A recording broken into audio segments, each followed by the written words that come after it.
Welcome to the next episode of CNMI Speaks Out. CNMI Speaks Out is about domestic violence and CNMI culture. With this podcast, we will hear stories of brave women who overcame domestic violence and know more about their cultural upbringing.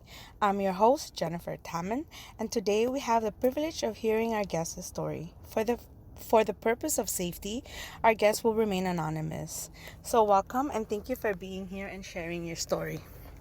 Hi, thank you so much for having me, Jen. I'm really glad that I was able to be here for today's podcast, and I really hope that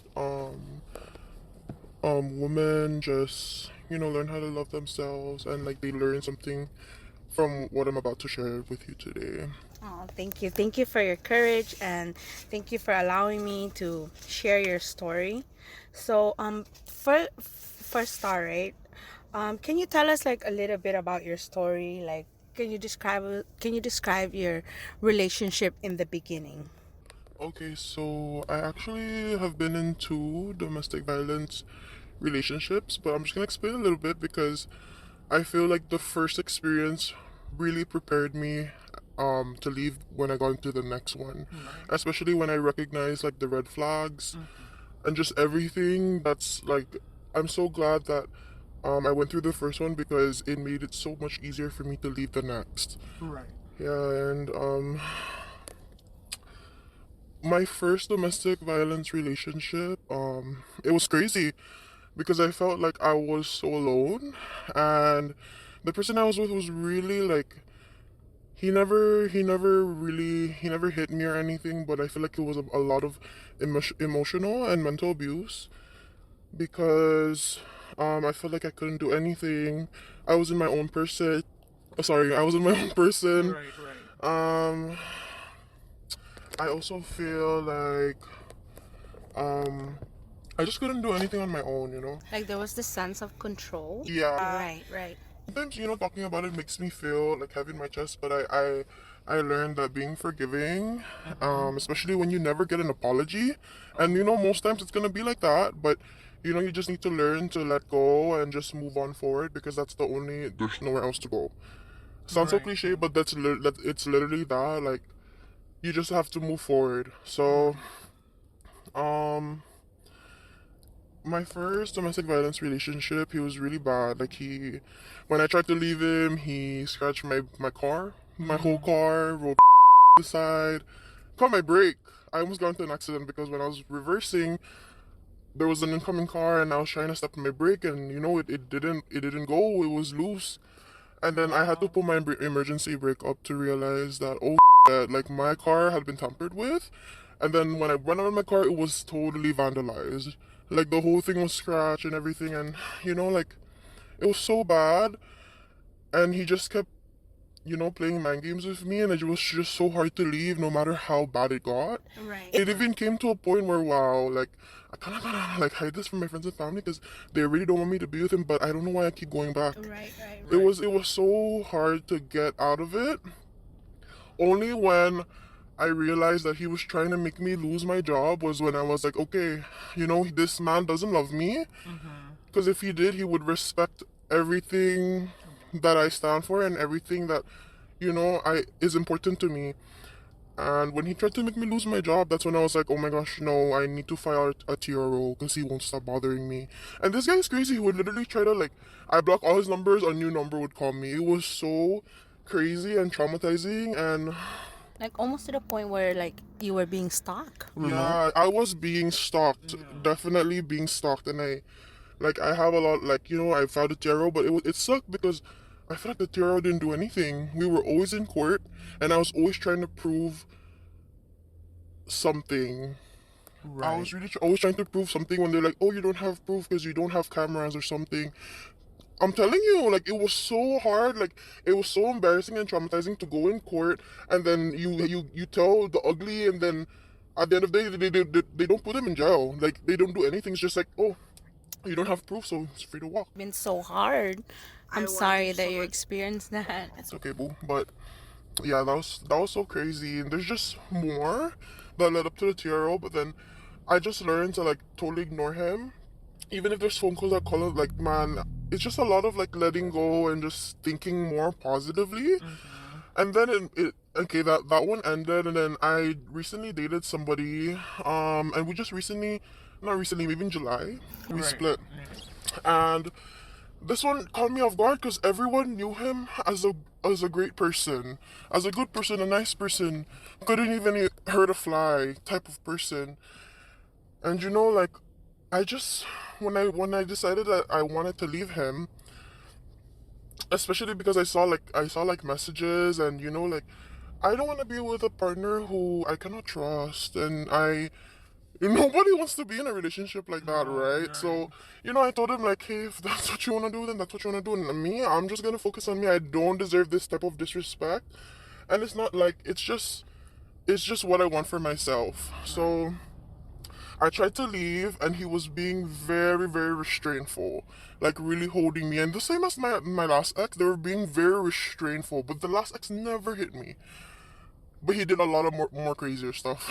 It's almost like you're saying, like, how I'm viewing it is like your first ex, it's mostly like mental, Mostly mental and emotional. like control. Yeah. But I feel like it would have gotten into a physical type of like situation, because if I had stayed longer, it definitely would have led there. And I'm glad that it never did. Okay. So how long were you in the first relationship you mentioned? How long were you in that relationship? 6 months. 6 months. And then this recent one was almost 9 months. Oh, wow. Okay. Yeah, but I never noticed anything. I mean, there was 2 other times I tried to leave him just because I wasn't feeling it. And when I always think to myself, like, oh, he's a nice person, maybe I can develop something more or deeper, but it's just not going right. So like, but those 2 other times he would say, I'm gonna kill myself, I'm gonna kill myself, or please, if you leave me, I won't live anymore, something like that. And I'm just like, the 2 other times before this most recent time where I was just, I'm done. So the most recent time I tried to leave him, like, it was getting so heated.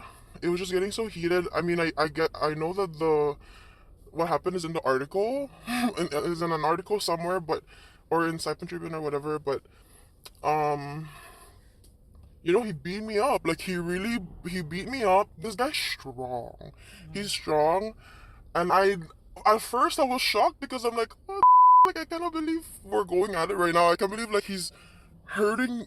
I can't believe he even punched me, but it wasn't even just a punch. It was like, he was, like, 100% wailing on me with full force. And like, I thought I was strong, but the only strength I had was to just like cover my face, like with my forearms like this. Right. And yeah, like, he just kept going. I freaking feel like if it was a smaller woman, I would die, because I couldn't breathe. Like, the blows and the punches were so fast and strong. Like, I'm so glad to be alive. Right. And I know and then, oh my gosh, there's just so much stuff that happened. But I'm being 100% real, because, this is what I went through. And he only stopped. It felt like it was maybe like 2 minutes of just like hard punching. And 2 minutes is long when you're undergoing that kind of like stressful environment. It felt like forever. And and then I thought to myself, like, man, I think smart, because he's not listening to me when I'm saying, please stop, please stop. So that's when I was like, okay, I won't leave you. And that's when he slowed down, and then he stopped. And then he looked at me on the ground, and he said, if you ever tell anyone or leave this room, I'm killing you and your loved ones. And then after that, like, I was just crying, sobbing. I was like, what? I can't believe you hurt me like this. Right. So in shock, because 9 months together, he never even once laid a hand on me or anything. But right when he did that, I knew that was it. I had to leave. Right. So, yeah. Wow, that's 2 minutes. That might have felt like a lifetime, Yeah, like a decade. Like forever. Yeah. And then after that, like, he told me, I told him I need medical help. I want my neighbor to come. She's one of my really good friends, one of my best friends. And then he was like, let me grab my stuff and then I'll leave. And then I called the cops. They found him at Suicide Cliff, and he tried to drive off the cliff. Oh my gosh. Yeah. Okay. So So this is the second relationship that Yeah. we this were is the talking second relationship. about. What do you think? You know, I've experienced that as well. Like having someone, like, you know, my partner, he was on top of me. He came home like drunk for some reason, and he got on, like, I don't know how. I think I was trying to make him move from me because he was drunk, and he got upset about it, and he got up and went on top of me and just started like punching me, like combo punching me, and like all I had the energy, like instinctively, and maybe all I had in me was to like cover up, right? Like, but that's what led to it. No, it's okay. I mean, like, um can you like explain, like, what do you think led to that day, right? Let's just go back to that day where this all happened. What do you think might have like led him to like do all those things? Like when he do all those things, meaning like him, like resulting to hitting me. Yeah. That day of where he went. I feel like he needs help, like mentally, because I feel like maybe he was just tired of pretending and the real him just had to come out. That's honestly what I think.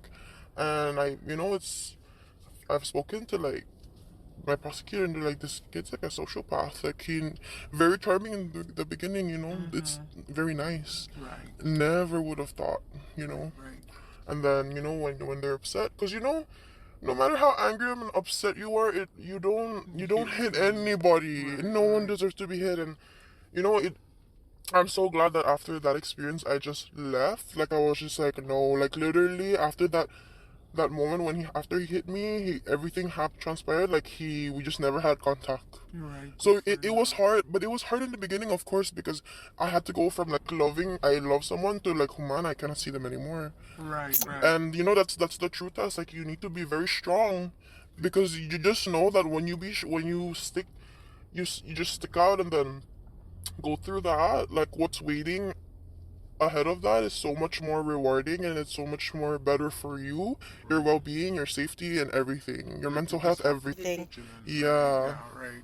I get what you mean. Sometimes, like, realizing that that person that you love the most is actually causing you harm. Yeah. You know, like for me myself, like it took me a while to realize, like, oh shoot, so when or how did you come to that realization for yourself, like, oh my goodness, I'm in this bad like relationship, right? You said that your first relationship kind of help you to distinguish the red flags easily.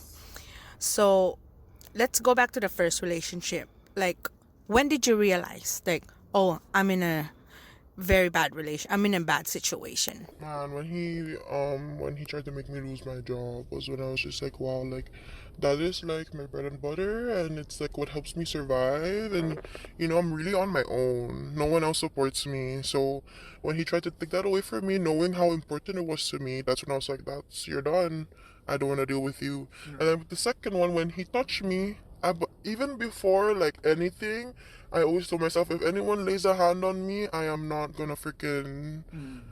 That's it, like that type of stuff. So that's when you realize you're just like I'm in a domestic relationship.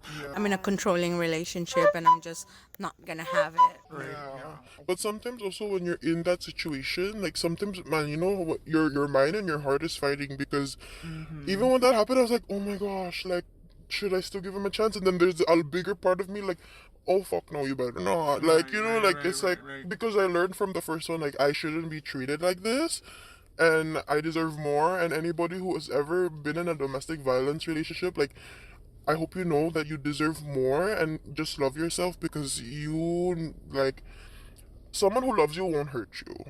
Exactly. So after you realized, right, like you were in that controlling or violent relationship, did you reach out for help? With the first one and the second one, did you talk to anybody about it? The first one, I was too ashamed, honestly. I was too ashamed. Like, people are gonna say I'm so dumb, like, why am I still there? But it's just so hard to leave when you think that person cares about you, when already they're manipulating you and gaslighting you. So Right. it's very hard to leave. You're playing mental games, and sometimes you become delusional. Right. But you need to like snap out of it and realize like, man, what's the most important is your well-being. Like anybody else's, it's just you. You need to take care of yourself. Right. And like how old were you, if you don't mind me asking, when you had that first relationship? How old I was, man? I honestly don't even remember. Maybe I was like 23. Okay. And then the recent one is, I always wait a year in between. Right. So like I had another one, and then maybe I was already like 25, 26. Right. Okay. Yeah. So sorry. So were you like, how about the second one? Of course you reached out for help, right? You would help like organizations. Family. Okay, so. Oh yes, I Yeah. did, and I'm very grateful and I'm blessed for really good people in my life. And you know what? They're honestly like the reason why I get through a lot of the stuff that I've been through, because I have like the best support. I have the best people on my team, like in my life, and like I'm very very blessed with them. Because without them, it might have been another like a different story. Right. And I pray like like for organizations like this, like where you guys become like an outlet and something for like women to reach out to. That's good, because not everybody will have good support in their life. Right. And it's really Good that there's tools like this that can help women be heard. right. So you reached out. So the first one, right? You reached out to family and friends. Yes. I'm sorry. What were their like reaction to the first one? Let's like. What were They their wanted response? me to leave him immediately. Right. But of course I didn't listen in the beginning. I was so like I was really deep into the manipulation, into everything. Yeah, the control was very deep, and it honestly it took me like maybe 5 or 6 times to just really completely stop. Right. That's why honestly I'm proud of myself for leaving this most recent one, because it just tells me like I'm growing, and I'm not letting stuff like this happen to me again. Right. So, like we were saying, you were saying that you're so thankful for the organizations out there, right? That helped you because other girls don't have that support, and I think it's really important to have, like people out there to know that there are organization and advocates willing to help them, willing to listen, right? So what were like the factors that made you decide like to stay in that relationship longer, or of course you said you wanted to leave him because you almost lost your job, right? But you also said that I stayed, like I tried how many times, because even I tried like how many times, but there were factors that made me stay. Yeah, like so like threatening me that he's gonna hurt me, that he's gonna take this away from me, and of course it would make me scared, because the number one thing he would tell me is I'm gonna break your car, I'm gonna break the windshield, I'm gonna break this and that, and and then I started to stray away, like okay, don't answer him, don't do anything, and when he broke my car and like he did that to my car, I was like, man, you know what? Like no, this isn't right, and yeah. He paid for your car. Did you make him pay for your car? No. Oh my god, I'm so sorry. Bro, we're never gonna get anything from him. Like literally, I know karma got the best of that for sure. Cause like I felt so alone. Like even I did have like but during that time, like I just felt like it was just hard, and I really thought like maybe the justice system would have been more helpful. But if you're going through something, please get a TRO. It's just I don't know what happened with mine. Like I got a TRO too myself. Yeah. So when your first experience of domestic, right? Like you said, preventing you from reaching out at first is because you're ashamed, no? yeah, shame. Like what? Like maybe people won't really believe me, or just a shame. Like because I already know what's going on with me. It's so stupid. And then I feel even more dumb that I don't want to leave. Right. So that's really why I'm gonna be ashamed, and I'm just being real. Like it's really what I felt, and it's just when he freaking like he threatened my job, like I was just like no. So you would say that it's safe to say that your job, right? Like him threatening it was your boundary. Yeah. That was like That was it. that you crossed this line, and I'm not gonna allow you, right? Yeah. Okay. It's also like just threatening the people in my life too. Okay, that one, those two were the ones that are like, you better not, and you better stay away from me. Yeah. And it even took like to the even like I would get random phone numbers, and then it would be him talking in his voice and acting like, and I called the police, and I this time I was already like annoyed and irritated, like, find this person and tell him to stop bothering me because he already has a TRO and he won't stop. Why you guys not doing your job? Right. And after that, I just never heard from him. The cop said that they'll look for him and tell him. I'm like, do I really have to raise my voice just a little bit for you guys to listen? Like, it's just so. Yeah. It shouldn't be that way. And I hope that for future victims that reach out, that they're just like, everybody's more cooperative, like with the right tools and everything. And Right. Well, when I got my TRO, like third party communication, like, right? That's a violation of the TRO as Yeah. well, right? So if he was trying to contact you, then he violated your TRO, no? yeah, and Right. I don't know why he was still able to go free. I'm so confused. Yep. Okay. So After all with that said and done, so you got out of that relationship.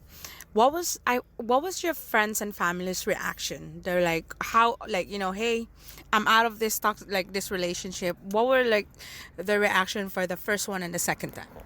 They're very happy for me for both times because I got out of it. When I finally got out of it, they're very proud of me and happy to me and happy for me and telling me how I'm so strong and that I don't deserve that. And honestly, it's those kind words of encouragement and like just supporting me that made me, because sometimes it's hard to believe your own self. So when you hear it from the people you love, it's even more like encouraging and like, yeah. So we grew up in this island, right? It's a small island, and we have like our cultures, our traditions and stuff. Do you believe that your culture or your upbringing, kind of respect how you respond to domestic violence, right? Like for me, for example, growing up, like, I was always told like, oh, if you left home, like, don't come back, because especially if you left off to live with another person that you're not married to, and or something like down the line, like what being ashamed, like whatever's going on in your house, like keep it indoors or whatever, like don't involve the family, right? Especially like here inside, like on this island, right? Our names are very, it identifies you and your family so quickly. Yes. Right? So is there anything around the line where your culture kind of like made you stay longer in that relationship, or you're kind of like, no, you're not gonna do this to me because of this is how I was brought up?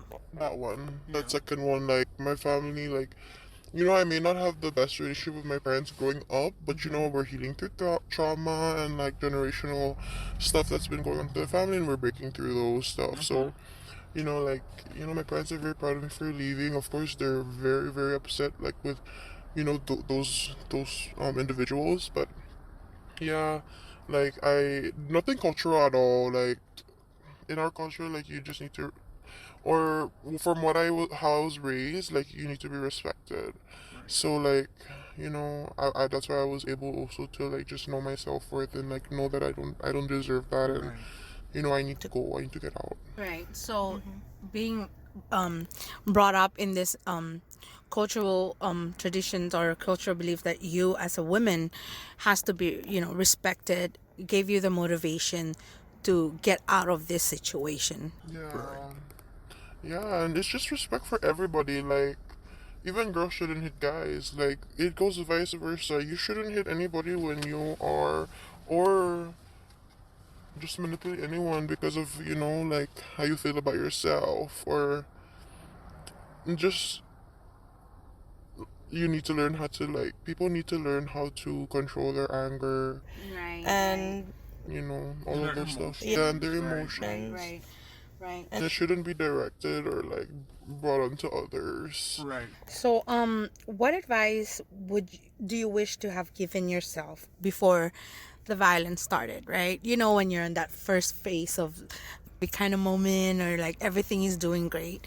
Like, what advice would you have given yourself? I wish I had just told myself not to give it into, like, the front that they're putting up, because not everybody, like, it's very weird if someone's very nice, like, it's like there's love bombing. There's love bombing, and when love bombing is like when that person is so, they shower you with love and everything in the beginning, and you fall for it and you become attached. Right. And like, I wish I knew how to recognize that, because if I did, then I would have never even gotten into any of that. But I'm very, very grateful for, like, what I've been through, because it teaches me, it teaches me to grow, and it also helps me to share my story and try to empower other women, because you'd be surprised in how common this is in our island, and how many girls are not brave enough to say their story because of the fear of being judged or something. And I want more women to know that they're not alone, and if you tell someone, like, there are people who believe you, like, your voice is important, and you don't deserve any type of abuse. Right, right, totally. I totally agree with that. You mentioned love bombing, right? Yeah. The first thing that came to my head when you mentioned love bombing have of the power and control wheel. Have you heard of that? No. No. Okay, so the power and control wheel is that so not all relationships are like, it will lead up to a domestic relationship, right? Some relationships are great, but there are certain things that you look for, right? In the love, like, the first phase is like, oh, I'm in love with you, like, this is everything, you're my world and everything. Yeah. And then it goes around and it's like, you see the red flags, but you're like, oh, I'm so still in love with you, right? Yeah. And then on the next cycle is like the explosion, right? Like, that's when they start abusing you. And then you're like just confused, like, wait, I thought, and then when love me. yeah, and then when you're like, I think this is wrong for me, you want to go, they'll try to, like, kind of manipulate you back and bring you back to that thing, like this phase where you're like, oh, I'm sorry, this is never gonna happen again, and then you guys go back again to the honeymoon phase. Yeah. And it goes around. Right. That Does happen, and I forgot to mention that did in fact happen in my first one. Yeah. And that's why there was 5 tries to leave. Right. There was like a cycle, and you just have, and honestly, it's you, because honestly, me, I was stubborn. Like, people were telling me this and that, but I was just so stubborn, and it really took me, like, for a boundary to be broken, like, one of the biggest boundaries to be broken, for me to just, like, break out of it. Right. Yeah. Can you, like, give us an example of what love bombing is? Because, like, I know everyone, like, have you ever heard of that saying, like, oh, the first few months of the relationship is the best part of the relationship, right? But, like, can you explain what's love bombing?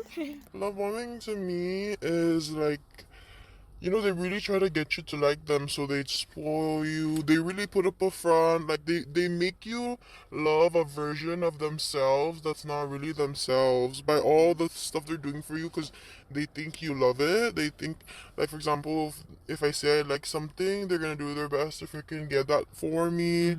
But that only happens in the beginning. That's why it's a love bomb. Like, all in the beginning, and then nothing during the duration. And then the end is like the worst, because that's when they're like a monster. Right. Love bombing is like that. Like, they really try their best to hook you in. Yeah. That's a manipulator's technique, like, to freaking manipulate and gaslight them. Yeah. That's my definition of it. love I'm bombing. pretty sure there's a lot of other, like, love bombing stuff. Yeah. Like, when you said that, it brought me to the power and control wheel, and then I just think about it, like, yeah, I think I was love bombed too. yeah, because You're like, I love them, I'll do this for you, and you believe, because you really think they love you, you really think you love them. Right. And, then it becomes that cycle, and So, what advice would you have given to survivors or victims or individuals who are still currently in a domestic relationship? to please think about yourself first. Like, try your best to just think of yourself and think of what's best for you.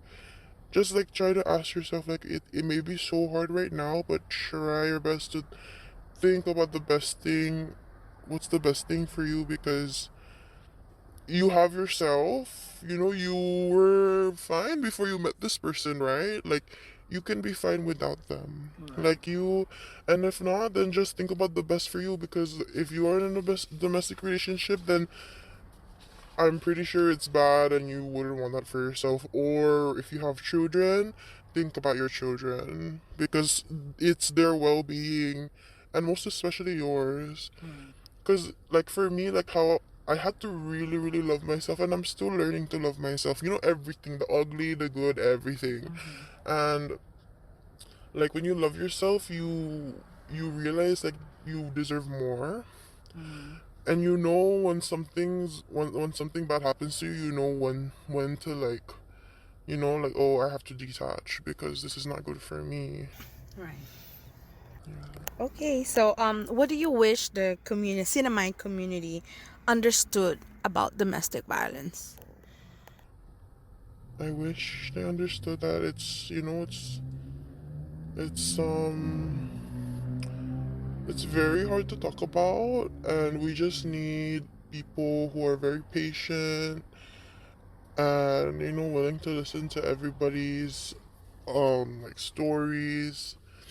And I wish the women now know that it's not taboo anymore. Like, you please, like, talk, like, read, like, speak, like, say, like, talk to somebody. Like, don't be it's hard to say it and for you to believe, but don't be scared. Like, you need to think of yourself, and you need to think of yourself. You need to be strong. You need to be strong, and you need to just get out. Because, oh my gosh, I'm focusing on myself, and I'm having the best time ever. It's the best feeling, It's the best feeling ever. I don't have to care about anybody. I don't have to cook anybody food. I don't have to take care of anybody, just myself. And I love taking care of myself. It's the best ever. Like, even my job, I feel like I'm not working. I feel like I'm just chilling with my clients, trying to, make them look beautiful. And I just feel like, honestly, what you have to look forward now is just your better self. Yeah, that's all, like, you have to do. Aw, you're amazing. Oh, thank you, you This too. is- This is an amazing story. Thank you so much for sharing your story. Thank you. Of And course. I hope our listeners will find the courage or be encouraged to the stories that you've shared, and just for everyone to know that you're not alone out there. Thank you so much for doing this with me. Thank you, of course. Thank you. All right. Well, that's the end of our episode of domestic violence and CNMI culture. And I just hope that for our listeners out there that, you find courage for yourself as well, just as our guests have, and just set the boundaries, respect, and self-love. I think that's the most important thing, is that, having self-love, right? Because it feels so good to, like, just take care of yourself and love yourself and be one with yourself. And for all our listeners out there, thank you for tuning in with us. Please come back next week as we talk more about domestic violence and cinema culture.